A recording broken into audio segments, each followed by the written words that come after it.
모든 것이 합력하여 선을 이루리라. 모든 것이 합력하여 선을 이루리라. 모든 것이 합력하여 선을 이루리라. 아멘.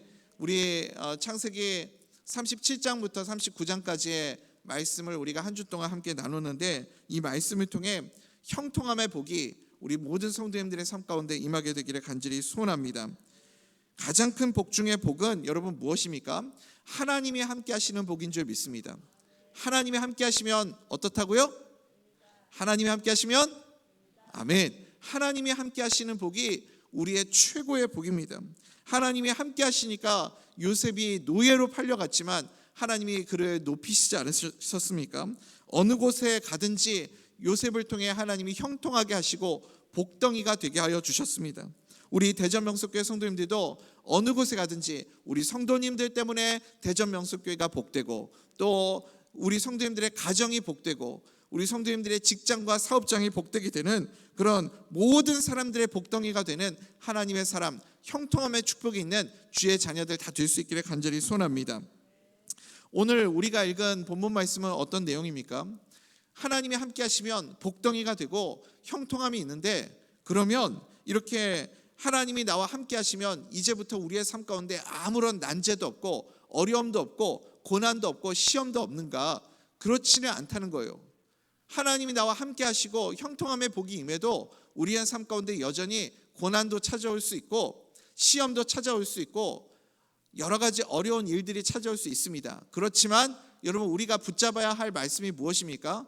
고난도 어려움도 시험도 하나님이 함께 하시면 우리가 능히 돌파해 나갈 수 있는 힘이 있다. 여러분 믿으십니까? 우리에게 그 힘이 있다. 그것을 우리가 붙잡을 수 있어야 됩니다. 그래서 오늘 말씀의 핵심은 이거예요. 하나님이 나와 함께 하시는 그 동행의 능력이 얼마나 강력한가, 그 동행의 힘이 얼마나 대단한가, 우리가 그것을 깨달아야 한다는 거죠. 동행하면 형통해지고, 동행하면 모든 유혹과 모함도 능히 이겨낼 수 있게 될 줄 믿습니다. 그것을 오늘 우리가 본문 통해서 발견할 수 있어야 되겠죠. 오늘 말씀을 보니까 요셉에게 무슨 일이 있었습니까? 보디발 아내의 유혹이 있었습니다. 보디발 아내의 유혹이죠. 아내의 유혹. 무슨 드라마 제목 같은 그런 느낌이 들지만 사실 느낌일 뿐입니다. 보디발 아내의 유혹. 요셉의 나이가 아마 이때 지금 20대쯤 되지 않았겠습니까? 30세에 애굽의 총리가 되니까 지금은 20대이겠죠. 젊은 나이였고, 그리고 요셉이 굉장히 잘생겼다, 미남이었다, 그렇게 성경이 말씀합니다. 우리 6절 하반절 보니까 요셉은 용모가 빼어나고 아름다웠더라, 이렇게 말씀하죠. 요셉의 엄마가 누구죠? 요셉의 엄마가 누굽니까 여러분? 라헬이잖아요. 라헬이 예뻤잖아요. 라헬이 예뻤다. 그래서 야곱이 그 라헬이 예뻤기 때문에 라헬을 얻기 위해서 또 많은 수고와 애씀이 있지 않았습니까? 그리고 사실 요셉의 엄마만 예쁜 게 아니라 요셉의 아빠 야곱도 젊은 적에 소시적에 그래도 꽃미남 소리를 들었던 사람이죠. 그의 형 쌍둥이 형 에서는 좀 이렇게 마초적인 남성미가 있는 스타일이었다면 야곱은 곱상한 꽃미남 스타일 아니었습니까? 그러니까 요셉이 아름답고 잘생긴 것은 유전자의 힘이라고 말할 수 있겠죠. 잘생긴 게 여러분 죄는 아니잖아요. 그렇지 않습니까? 잘생긴 것도 어떻게 보면 하나님이 주신 선물이죠. 은사라고 말할 수 있습니다. 여러분, 근데 우리가 무엇을 기억해야 되냐면, 지혜로운 사람은 재주를 숨긴다고 그러지 않습니까? 지혜로운 사람은 재주를 숨긴다. 하나님이 주신 은사와 재주를 잘 조절할 줄 알아야 된다라는 겁니다. 어떤 사람은 그런 얘기 하잖아요. 재주 자랑하다가 손 잘린다고. 그러니까 무슨 영화였죠? 뭐 아귀, 짝귀 뭐 이런 거 나오는 그 영화가 뭐였죠? 타짜, 맞아요. 거기 보면 자기 그거 뭐 좀 그런 거 잘한다고 자랑하다가 귀 잘리고 손 잘리고 뭐 그러지 않습니까? 다윗의 아들 압살롬도 머리카락 자랑했잖아요. 그의 머리카락이 아름다워가지고 그 머리카락 자랑하다가 결국 그 머리카락 때문에 나무에 매달려서 그렇게 죽게 되는 그런 일들이 벌어지게 되죠. 여러분, 그래서요, 다른 사람보다 우리 각자가 다 다른 사람보다 더 조금씩 더 받은 은혜와 복이 있습니다. 다른 사람들보다 더 특별한 것들이 다 있어요. 하나님이 주신 나에게 주신 은사 복은요, 자랑하고 뻑이라고 주신 게 아니죠. 자랑하면 그게 함정이 될 가능성이 크다는 겁니다. 그래서 동전의 양면처럼 하나님이 나에게 주신 복은 복인 동시에 또 시험거리가 될 수도 있는 거죠. 요셉이 잘생겼다, 요셉의 용모가 빼어나고 아름다웠다, 이거는 복인데 지금 시험거리가 되지 않았습니까? 하나님께서 내게 주신 것들이 있어요. 내게 다른 사람들보다 조금 더 주신 것들이 있어요. 누구에게나 다 있습니다. 그런데 지혜로운 사람은 감출 줄 알아야 된다는 거예요. 돈 많다고 자랑하면 안 되겠죠. 힘 세다고 힘 자랑하면 안 되겠죠. 아는 것 많다고 너무 자랑하면 사실 이것은 어리석음이지 지혜가 아니라는 거예요. 지혜로운 사람은 힘을 가졌을 때 그 힘을 자랑하지 않고 감출 줄 안다. 여러분, 그래서 우리에게 정말 필요한 것이 무엇이냐면 겸손의 마음입니다. 겸손하지 않으면 그 힘은 위험한 시험거리가 될 가능성이 있습니다. 그리고 무엇보다도 다른 사람을 위해서 내 은사를 사용하고 헌신할 수 있는 그런 희생의 마음이 우리에게 있어야 되겠죠. 내가 다른 사람들보다 더 가진 것으로 더 섬기고 희생하면 모두에게 유익이 되고 그것을 통해서 다른 사람들에게 그렇게 유익되는 일을 우리가 할 수 있지 않겠습니까? 예를 들면 우리나라에도 그 경주에 최부자 집이 있었잖아요. 경주 최부자 집이 그렇게 이렇게 돈이 많은 부자였지만 이웃들에게 많이 칭찬받고 또 이렇게 많은 사람들이 좋아했었던 이유가 무엇입니까? 그것을 자랑거리로 여기지 않고 그것을 자기가 남들보다 더 가진 것을 가지고 이웃들을 돕고 섬기는데 사용할 줄 알았기 때문에 그렇죠. 그래서 오히려 외부에서 위협이나 또 뭐 왜군이 쳐들어온다거나 이럴 때마다 오히려 백성들이 그 최부잣집을 지켜주고 보호해 주었던 그런 모습을 보지 않습니까? 그런데 자랑만 하고 다른 사람에게 아무런 유익이 되지 않고 다른 사람의 자존심을 깎아내리게 만든다고 그러면 오히려 그게 공격의 빌미를 제공할 수 있는 거죠. 요셉의 용모가 빼어나고 아름다웠다. 사실 이거는 잘못은 아니지만 이게 결과적으로는 큰 시험거리가 되고 말았습니다. 그래서 보디발의 아내가 유혹을 합니다. 여러분, 원래 권력은요, 장군보다 장군의 아내가 더 권력이 강하다는 거 아십니까?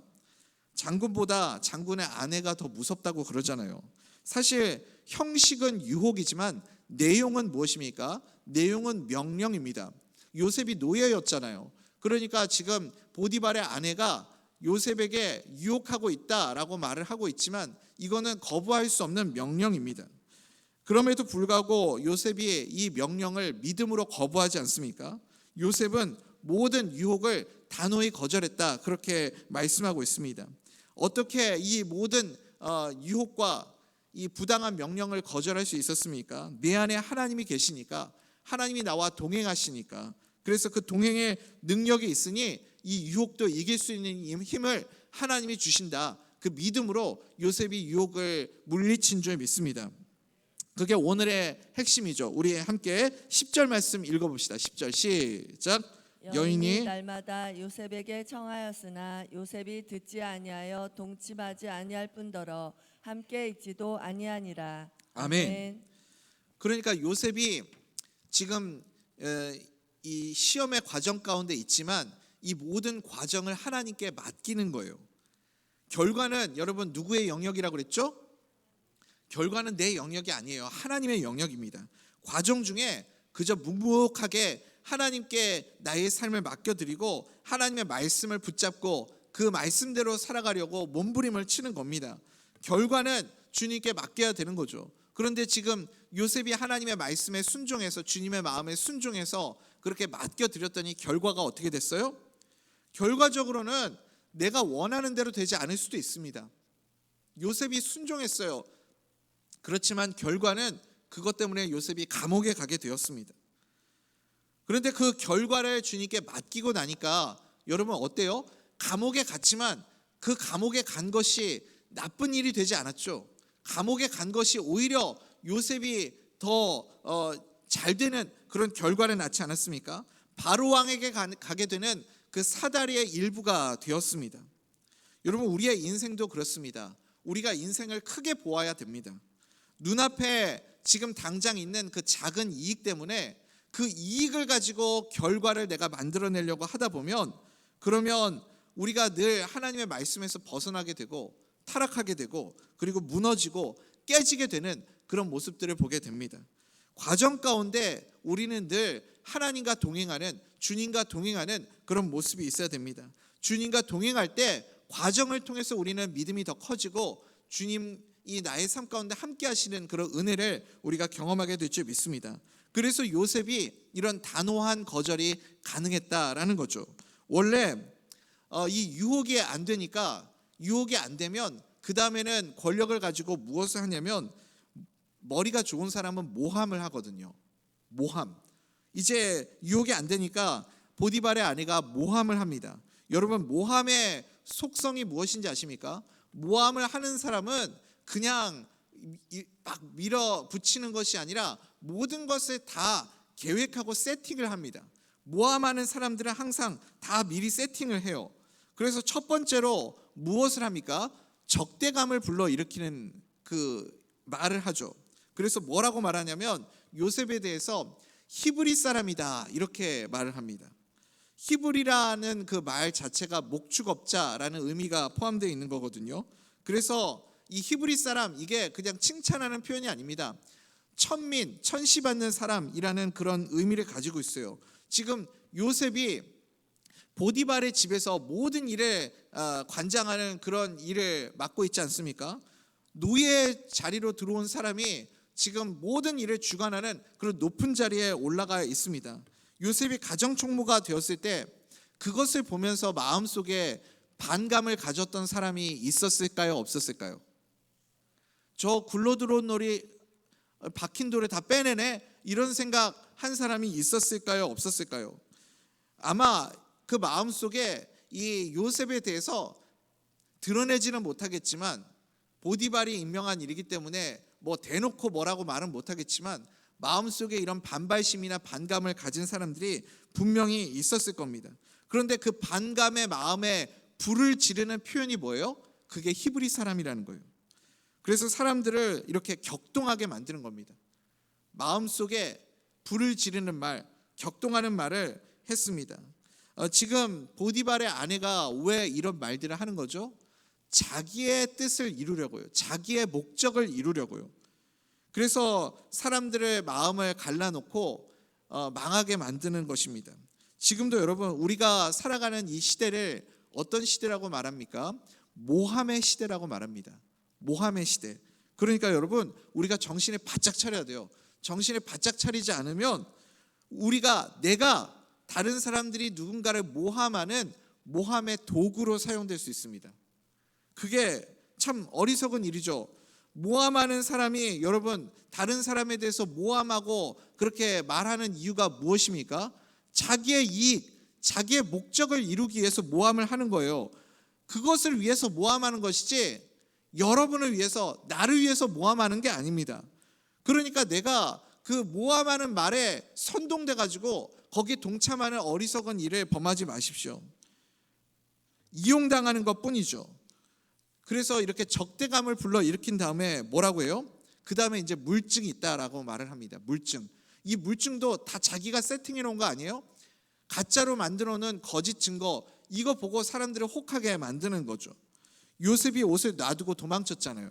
그리고 이 요셉이 벗어놓은 옷을 마치 자기가 이렇게 당하게 된 것처럼 거짓말로 꾸며가지고 이 증거로 만들어버리죠. 그리고 사람들을 선동합니다. 이게 모함의 특징입니다. 적대감을 일으키고 물증을 제시해서 사람들을 선동하는 것. 이거 봐라. 여기에 이렇게 증거가 있지 않느냐. 마지막에 이 증거를 대면서 사람들의 마음을 선동합니다. 그리고 뒤집어 씌우죠. 다 너 때문이자. 다 너가 잘못했다. 뒤집어 씌우는 거죠.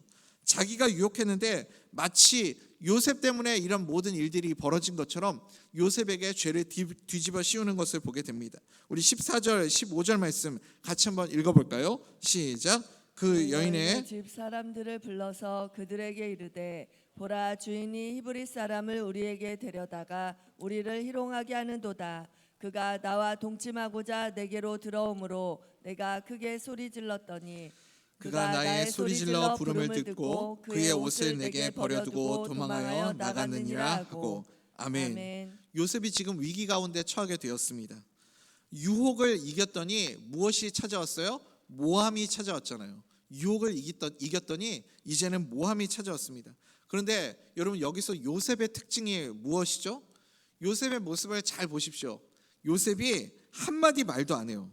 여러분, 우리가 인생을 살다 보면 이렇게 모함당하고 억울한 일을 겪을 때가 있습니다.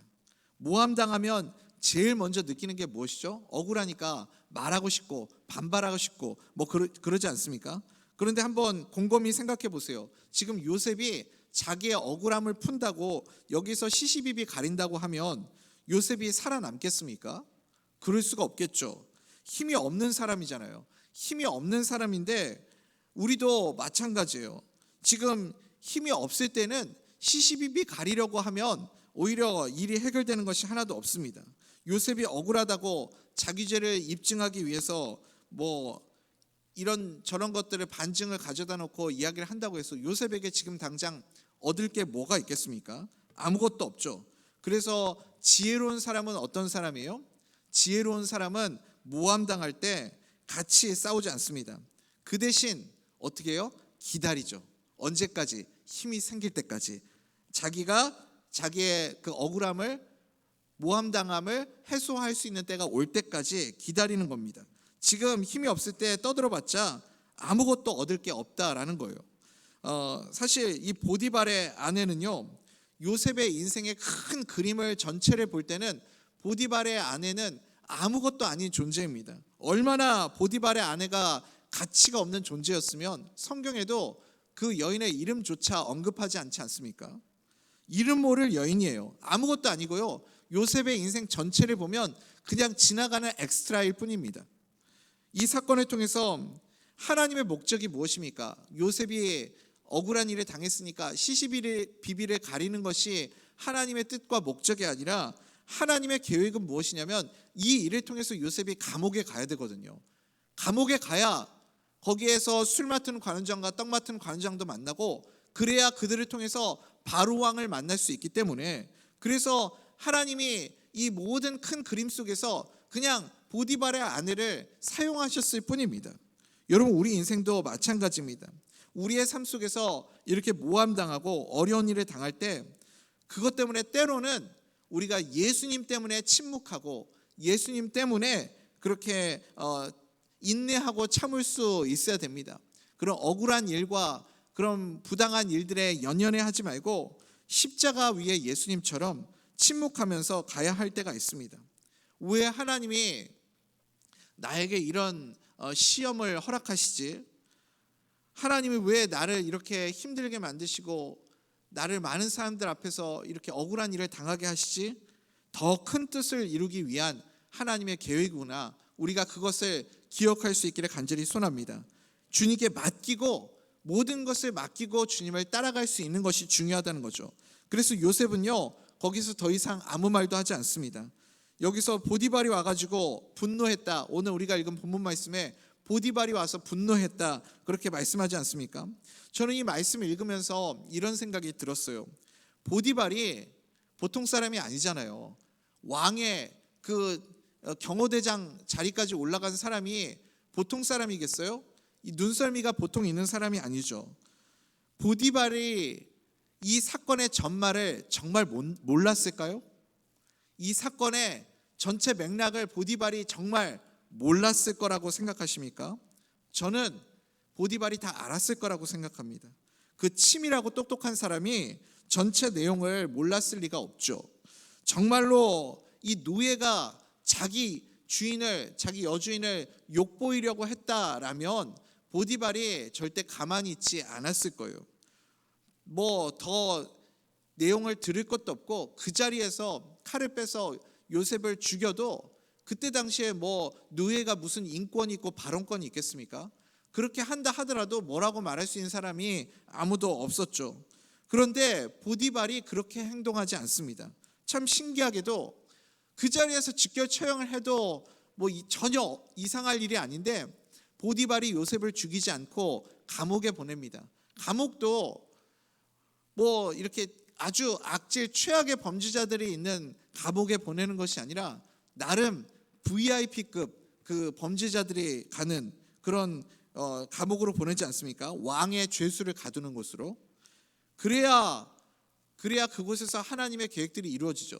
우리가 이 말씀을 읽으면서 좀 이상하다, 이거 좀 말이 안 된대 라고 생각하는 부분이 있어야 되는 거죠. 지금 자기 아내를 욕보인 그 죄인을, 그 노예에 대한 대우가 이게 맞나? 이런 생각이 들지 않습니까? 이게 진짜 만약에 이 모함이 아니고 이것이 진실이라면 요셉을 그 자리에서 죽여도 시원찮을 그런 사람이고, 정말 힘든 악질의 범죄자들만 가야 하는 감옥에 쳐넣어도 조금 더 이상할 일이 아닙니다. 그런데 지금 보디발이 모든 전말을 알았기 때문에, 모든 내용을 알았기 때문에 이런 행동을 취한 것이 아닌가, 그렇게 생각할 수 있습니다. 보디발 자기의 체면 때문에 요셉을 감옥에 집어넣은 것이지 이 사람 보통 사람이 아니거든요.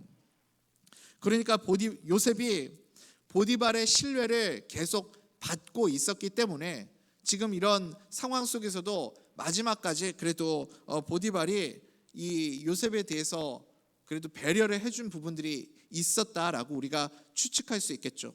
이것을 통해서 하나님은 이제 하나님께서 계획하신 그 다음 길로 연결되는 그 사다리의 한 단계를 올라가게 만드셨다라는 겁니다. 우리 19절, 20절 같이 한번 읽어봅시다. 시작. 그의 주인이 자기 아내가 자기에게 이르기를 당신의 종이 내게 이같이 행하였다 하는 말을 듣고 심히 노한지라. 이에 요셉의 주인이 그를 잡아 옥에 가두니 그 옥은 왕의 죄수를 가두는 곳이었더라. 요셉이 옥에 갇혔으나. 아멘. 여러분, 하나님 앞에, 그 하나님 입장에서 지금 요셉을 앞에 두고 한번 생각해 보십시오. 지금 요셉의 입장에서는 이게 고난의 연속이다라고 말할 수 있지만, 하나님의 입장에서는 하나님의 뜻을 향한 계속되는 전진이다라고 말할 수 있습니다. 바로에게 더 가까이 가게 되는 과정일 뿐이죠. 하나님의 섭리이고 하나님의 큰 그림의 일부일 뿐입니다. 우리 자신에게 오늘 말씀을 한번 적용해 보기 원합니다. 내 인생에 왜 이렇게 고난이 많고, 왜 이렇게 눈물이 많고, 왜 이렇게 힘든 일들이 많을까요? 하나님의 뜻을 이루기 위한 한 걸음 전진의 과정임을 여러분 꼭 기억하시기 바랍니다. 내가 밑바닥에 떨어지고 있고 구덩이에 던져지고 있고 내 인생은 점점 이렇게 안 좋은 상황으로 가고 있다가 아니라, 그거는 나의 입장이고요. 하나님의 입장에서는 뭐라고요? 내가 밑바닥을 향해서 가고 있는 게 아니라 하나님의 거룩하신 뜻과 하나님의 계획을 이루기 위한 한 걸음 전진의 과정이라고요. 하나님의 뜻을 향해 내가 한 걸음 더 가까이 나아가고 있다. 여러분, 그것을 꼭 기억하시기 바랍니다. 주님을 신뢰하십시오. 하나님을 신뢰하십시오. 하나님은 실수가 없으신 분이십니다. 믿으십니까? 지금 그래서 감옥에 던져진 요셉이요. 요셉의 인생은요, 참 신기해요. 이렇게 우리가 볼 때는 점점 최악을 향해서 가고 있는 것 같지만 반드시 하나님께서 하나님의 뜻을 이루어 주신다는 거예요. 감옥에 들어가서도 똑같은 일들이 벌어집니다. 지금은 요셉이 왜 내가 감옥에 던져졌는지, 내가 왜 감옥에 가야 하는지 그 해답을 몰라요. 그 이유를 몰라요. 해석이 안 돼요. 그런데 하나님을 신뢰하면서 그 자리에서도 또 충성하는 거예요. 또 최선을 다해서 살아가는 거예요. 또 하나님의 말씀을 붙잡는 거예요. 그랬더니 요셉의 인생이라는 그 노래에 항상 후렴구처럼 찾아오는 그 표현이 있잖아요. 우리가 찬송을 부를 때도 오늘 우리 성장위원장님들 또 부위원장님들이 불렀던 찬송에 항상 후렴구에 죄악 벗은 우리 영혼은 기뻐 뛰며 주를 보겠네, 하늘에 계신 주 예수를 영원히 섬기리, 우리가 부르는 그 찬송의 후렴구가 있지 않습니까? 요셉이라는 인생에도 늘 후렴구처럼 반복되는 표현이 있잖아요. 우리가 생각할 때는 이해가 안 돼요. 과정 중에, 지금 지나가는 이 과정 중에는 해석이 안 되잖아요. 도대체 왜 내 인생에 이런 고난이, 왜 나만 이런 어려움을 겪어야 돼? 왜 하나님은 나에게 이런 고난을 허락하시지? 이해가 안 되잖아요. 그런데 요셉은 그 과정 중에도 주님을 붙잡았어요. 충성했어요. 최선을 다해서 몸부림치며 말씀을 붙잡았어요. 그랬더니 요셉의 인생의 후렴구에 반복되는 표현이 뭐예요? 하나님이 요셉과 함께 하심으로 요셉이 형통한 자가 되었더라. 하나님이 요셉과 함께 하심으로 요셉에게 형통함이 임하게 되었습니다. 우리 인생이 요셉과 같은 인생이 되기를 간절히 소원합니다. 그래서 또 그 감옥에서도 간수장이 요셉에게 모든 권한을 주고 일을 맡기지 않습니까? 똑같은 일이 여기서도 반복되고 있다라는 거예요. 이것을 우리에게 보여주고 있습니다. 우리 21절부터 23절까지 한번 읽어볼까요? 시작. 여호와께서 요셉과 함께 하시고 그에게 인자를 더하사 간수장에게 은혜를 받게 하심에 간수장이 옥중 죄수를 다 요셉의 손에 맡김으로 그 재반 사물을 요셉이 처리하고 간수장은 그의 손에 맡긴 것을 무엇이든지 살펴보지 아니하였으니 이는 여호와께서 요셉과 함께 하심이라. 여호와께서 그를 범사에 형통하게 하셨더라. 아멘. 여러분, 그래서 핵심은 이것입니다. 우리가 인생을 살아가는 과정 중에 이해할 수 없고 해석할 수 없고 설명할 수 없는 수많은 일들을 만나게 됩니다. 우리가 딱 한 가지 붙잡아야 할 것은 무엇입니까? 하나님과 함께하는 것입니다. 하나님과 주님과 동행하는 것. 주님과 동행하면 조건과 상황과 형편과 상관없이 항상 주님께서 우리에게 무엇을 약속해 주신다고요? 형통을 주실 것이고, 여러분, 그 형통이 뭐라고요? 형통이 무엇입니까? 하나님의 뜻이 이루어지는 것이 형통입니다. 나를 통해서 하나님의 뜻이 이루어지는 것이 형통이에요. 우리의 삶 가운데, 그러니까 주님이 나와 함께 하시면 유혹도 있고요, 모함도 찾아오고요, 고난도 찾아오고 어려움도 찾아옵니다. 우리는 그 모든 과정들 속에서 그 모든 내막을 다 해석할 수 없고 이해할 수 없습니다. 그걸 어떻게 사람이 그걸 이해할 수 있겠습니까? 왜 이러는지도 때로는 모르고 그 복잡한 인간관계 속에서 도대체 내가 어떻게 살아가야 되는지 이해할 수도 없고 설명할 수도 없고 해석할 수도 없는 그런 상황들을 만나게 됩니다. 우리는 딱 한 가지만 붙들면 됩니다. 무엇인가요? 여러분, 믿음은 단순한 거거든요. 단순해요. 우리가 믿는 믿음 한 가지만 붙잡으면 돼요. 주님과 동행하면 모든 유혹과 모함도 능히 이겨낼 수 있다. 주님과 동행하면 어떠한 고난도 능히 돌파해낼 수 있다. 우리가 붙잡아야 할 믿음은 이것입니다. 이제 말씀 맺겠습니다. 사랑하는 우리 대자매 속교 성도님들, 우리의 인생의 모든 과정 가운데 요셉을 통해서 형통함을 배울 수 있기를 간절히 소원합니다. 모든 것이 합력하여 하나님의 선을 이루어가게 될 줄 믿습니다. 이 과정 가운데는 내가 설명할 수 없고 해석할 수 없고 이해할 수 없는 그 순간순간들이 있습니다. 그렇지만 우리가 믿는 믿음은 모든 것이 합력하여서 마지막에 반드시 하나님의 선을 이루신다. 그 믿음으로 우리는 그 과정 중에도 주님과 동행하는 삶을 살아가기를 소원합니다. 예수님의 손을 붙잡으십시오. 주님과 동행하십시오. 형통함의 복이 임하게 될 줄 믿습니다. 형통함은 내가 생각하는 모든 것이 이제부터 고난 없이 잘 되는 것이 형통함이 아니라 나를 통해서 하나님의 선하신 계획과 뜻이 이루어지는 것이 형통입니다. 그 형통함을 이루기 위해서 때로는 하나님이 우리에게 유혹을 허락하시기도 하고 모함을 허락하시기도 하고 고난을 허락하시기도 합니다. 그렇지만 우리가 주님의 손을 붙잡고 주님과 동행하면 그 고난도 능히 돌파해낼 줄 믿습니다. 그 형통의 능력으로, 동행의 능력으로 오늘도 승리하는 삶을 살아가는 우리 복된 주의 자녀들 다 될 수 있기를 주님의 이름으로 간절히 소원합니다.